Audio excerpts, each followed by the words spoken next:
Hello from ABA Tech Show 2018 in Chicago, Illinois. I'm Laurence Colletti. Nerino Petro. Bryan Sims. And we're on the road with Legal Talk Network.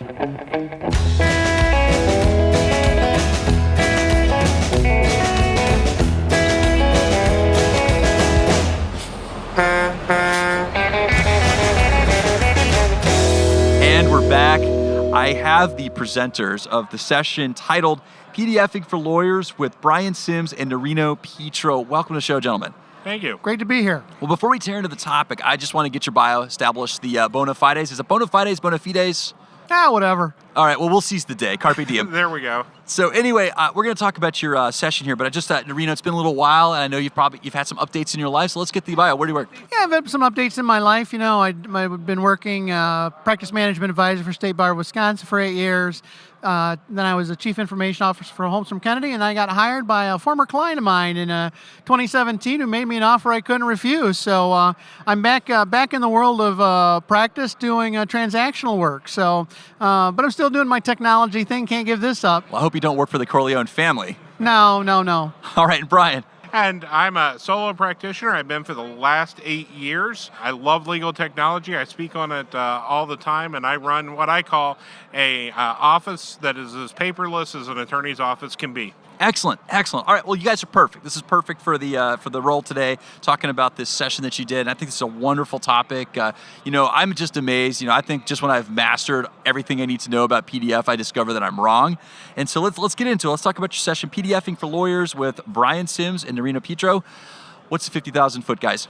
I think the big thing, the big takeaway from our session is that with the PDF software, no matter which particular product you go with, there's so much that it can do to really enhance your practice, make you or allow you to be able to generate and work with your documents a lot easier and faster, more efficiently. I think you've got options now too. It used to be, there was one product that kind of dominated everything, and that's no longer the case. And so now what that's done is it's brought the price point down, so lawyers can get the features they need, Bates numbering, redaction, things like that, for $150 or less, and it's easier to use than it was just 5 or 7 years ago, and it does everything they need. All right, so I know it's a broad topic, so what I want to do is confine it to money, time, and happiness. So let's start with money.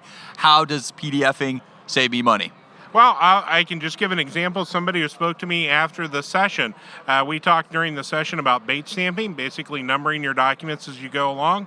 She had a Social Security practice and had been doing that manually, learning how to do that in literally just a few seconds of time in a PDF program will save her time and money going forward in uncountable ways. Well, and I think the other thing too is if you're going to move to a more paperless practice, you're still going to always have some paper, but being able to store it, find it quickly, being able to search it and everything, PDF is the standard that you're going to have to use. So you need these tools. And what that does is the quicker you can find things, the quicker you can save things, the more it translates into you being able to do billable work, not administrative work for your practice, and that impacts your bottom line directly. Let's get into those tools. I know there's a lot of different ways to access PDFs and a lot of different ways to save them, alter them. So let's get into that. What are some of the tools that you guys are recommending? Well, mainly what we talked about today, the two primary tools were Adobe Acrobat DC and the Nuance PDF Advanced, which we demonstrated different options in both of those, and they really will run the gamut and do everything you need to do to manipulate and handle PDFs. The big difference between the two now is Adobe Acrobat DC has really moved to a subscription model, so they've brought the price down, but when you look at it, you're renting that product. The Nuance Power PDF Advanced is a purchase price, so you're at around $150 and you own it. You'll have to update it, but you've got both of them. But those are the two products, and so what we're really talking about is either way you go, about $150, you're going to be good for a year or more. And there are other products out there that hit sort of that same sweet spot. Foxit, Nitro Pro. They're just, if you look, you can find PDF products on just about under every bush. Time. How are we saving time with PDFs? Well, we had a question come up in the session today. Well, how do I use this document? Because when I scan it, I really can't do much with it. And this is a little older gentleman. But the issue is he doesn't even know the tools he's got. So how does he save the time? Well, all he's got to do is scan it, and in Nuance, click the Make Searchable PDF button. Then suddenly it's no longer just this image of a document. It's something he can copy, he can search, he can locate. So when you do that, and you're using the tools that are there and you know how to use them, it makes things faster. It's like Bryan was talking about with Bates numbering, versus hand Bates stamping or doing something else. You're saving so much time using these tools, you're becoming more efficient and therefore more effective in your practice. Absolutely. One of the things we looked at was a feature that's found in the Nuance product that allows you to generate a table of contents from the bookmarks within your document. So you can do this even on a scanned PDF without having to try to do that separately on a Word document and merge them together or whatever. You can do it directly from within the product. And the other amazing thing is, both of these products have the equivalent of a typewriter tool. So when you find those court forms and everything that are just flat PDFs and you don't know what to do, the old way was print it out. Hopefully you've got a typewriter, do it. Now you bring it right onto your desktop, you click on the typewriter tool, you fill it out, and you're done. So, it all comes down to is you're being faster in generating your work product. And you're also complying with court rules. One of the things we talked about was redaction, and there's information you can get in big trouble if you include in filings anymore. Birth dates, social security numbers, bank account numbers, things like that, and just the ability to redact them. But one of the things I honestly use redaction for probably the most often is fixing forms that are screwed up. You've got a form from the county you need to use that has text somewhere it shouldn't be. You can redact that out using a white background, and it's as though it was never there. One of the topics I want to get into, because I think lawyers need to be aware of this, is metadata. So just briefly, because not everyone's familiar, can you guys explain metadata and why this is a problem that lawyers need to look out for when they're producing PDFs for their clients? Sure. At its heart, metadata is nothing except data about data. It's the file name of the file. It's the date it was created. But it's also things like comments and changes when you track changes and things like that. And metadata itself is neither evil or good. It's neutral. It's how it's used that can be damaging. And for lawyers, where it can be problematic is if you've included comments in a document and you've converted it from, say, Word or WordPerfect to a PDF, and you've left those comments in, and they are a communication between you and your client, and it goes to the other party and they see it, they may have an unfair advantage or take advantage of it. You've just breached your obligation under Rule 1.6 for confidentiality. So all of these products now that we're talking about, the mainstream products, include tools of one form or another to go in there and grab that metadata and remove it, to search for it and remove it. Absolutely, and it's fairly simple, usually just a couple of clicks. And one of the really nice things is you can control what metadata that you remove.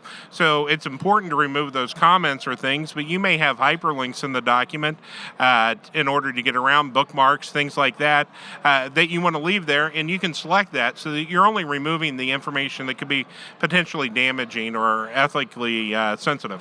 You were talking about a feature as part of one of the tools that you recommended earlier. Is there another tool, like another product or another platform that kind of helps with that? Because I think that it's tough to always see all the metadata that's out there. You talked about comments, but you also have names and things like that remain with documents even after you've erased them. And so what's the best way to scrub a document so that you make sure that your client information isn't getting out there? What's the best tool for that? Well, there are third-party products that are actually going to be, they will be more full-featured than what comes, because PDF, it's a platform. It's doing multiple things. Jack of all trades, master of none.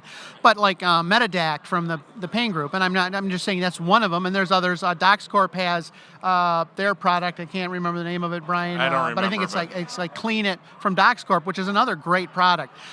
When it comes to redaction, if you're doing a lot of redaction, you need a third-party redaction tool.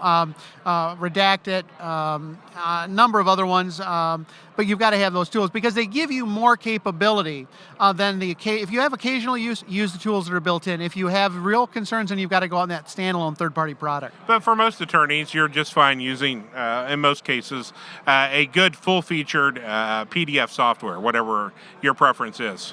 Excellent. Well, I think we hit the happiness aspect of it. I didn't call it out. So I just want to ask one more question before we close it out. If our listeners are going to follow up, ask some more questions about what we've discussed today, how can they find you? Let's start with Nerino. They can reach me at Nerino Petro, which is my first name and last name, at CencomTech, CencomTech.com. And Bryan. And Bryan, the easiest way to find me is just to Google me, but my email address is bsims@simslawfirm.com. The thing to remember is Sims has one M. Terrific. So we've reached the end of the road for today's episode. We've run out of time, but I want to thank our guests for joining us and our listeners for tuning in. If you like what you heard, please find us and rate us in Apple Podcasts. We'll see you next time for another episode of On the Road, Legal Talk Network. If you'd like more information about what you heard today, please visit LegalTalkNetwork.com. Subscribe via iTunes and RSS. Find us on Twitter and Facebook, or download our free Legal Talk Network app in Google Play and iTunes. The views expressed by the participants of this program are their own and do not represent the views of, nor are they endorsed by, Legal Talk Network, its officers, directors, employees, agents, representatives, shareholders, and subsidiaries. None of the content should be considered legal advice. As always, consult a lawyer.